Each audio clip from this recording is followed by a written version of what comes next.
Bonjour, on va vous présenter les meilleurs films pour Il n'y a pas que le popcorn. On va vous présenter les meilleurs films qui sont sortis en mars. Qu'on peut. Alors, avec nous, toujours Pierre Pajot. Bonjour, Monsieur Nicolas. Bonjour, Monsieur Pierre. Bonjour, Monsieur Nicolas.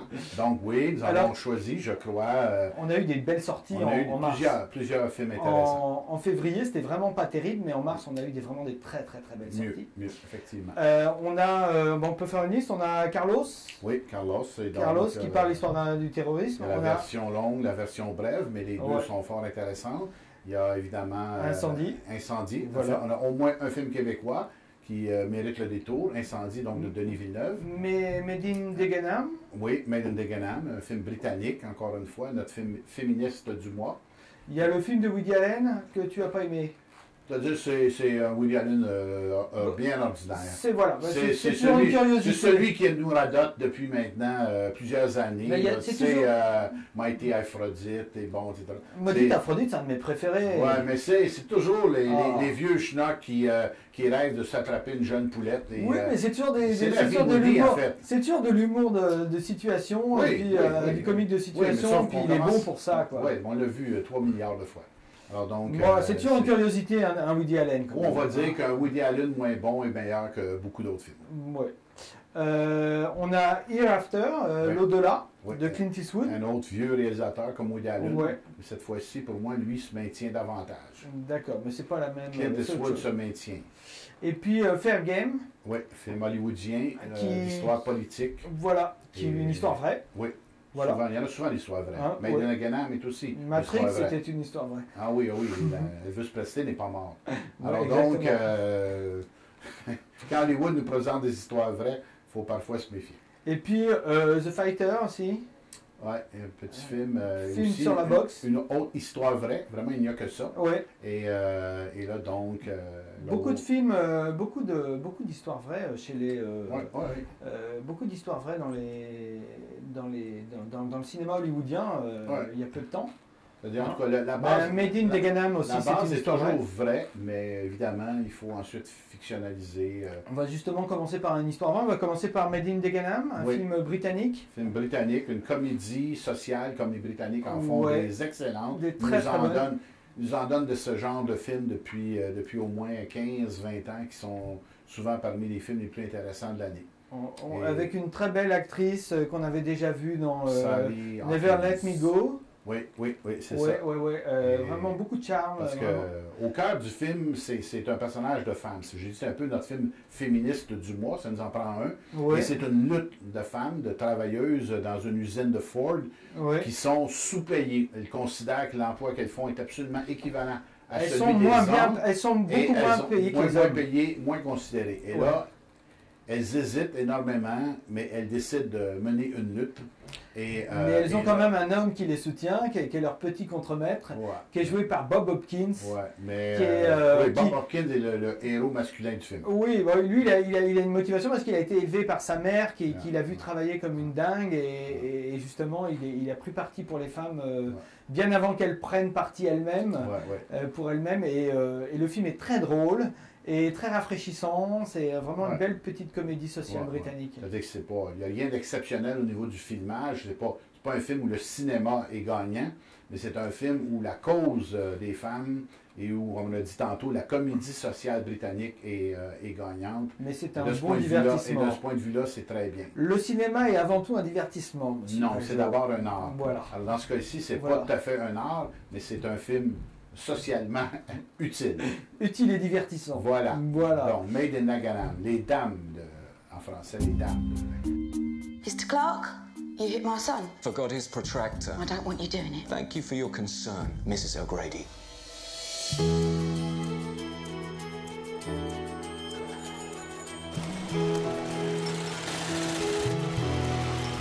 Here it comes. Oh, no. Women always come second until We get equal pay, This needs a leader, someone to inspire the girls. What? You can do this, and you should. Now we've got all this unrest at work. Unrest when you actually come out and strike. This is about one thing. Equal pay or nothing. Everybody, out! Well, it's got nothing to do with me.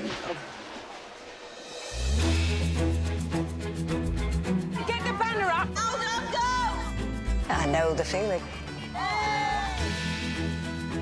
Prime Minister, I don't think you appreciate the situation. We need to tread carefully. You're the best man in my cabinet. I often say that. That's our fridge. What's going on? This is being on strike. You run out of cash and you end up screaming at each other. And you tell her to get her finger out. It's gone on long enough. The time has come for all women to say enough. We will not accept this any longer.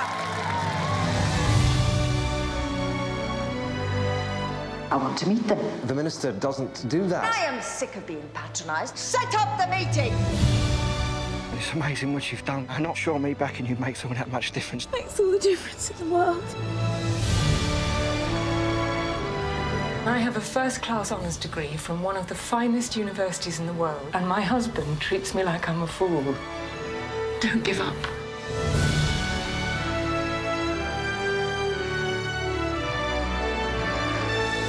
Equal pay for women is right. That's my girl. What if Mrs. Castle says no deal? How will you cope then? Cope? We're women. Now, don't ask such stupid questions. On va encore continuer avec une histoire vraie. Carlos.